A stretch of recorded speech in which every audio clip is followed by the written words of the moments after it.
So there aren't any other non-normative developmental patterns that I'd want any more information on. I think, if anything, I want to learn a little bit more about the ones that we discussed in class.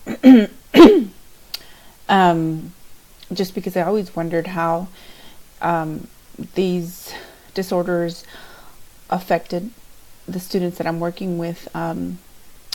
I wish I would have taken this class a long time ago, because I think that it would have helped me work with my probation and DCFS kids that had so many different problems, disabilities, and it would have helped me deal with them a lot better.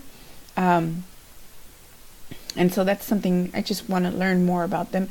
Another thing I want to learn more about is just how abuse and how it physically changes the way your brain develops.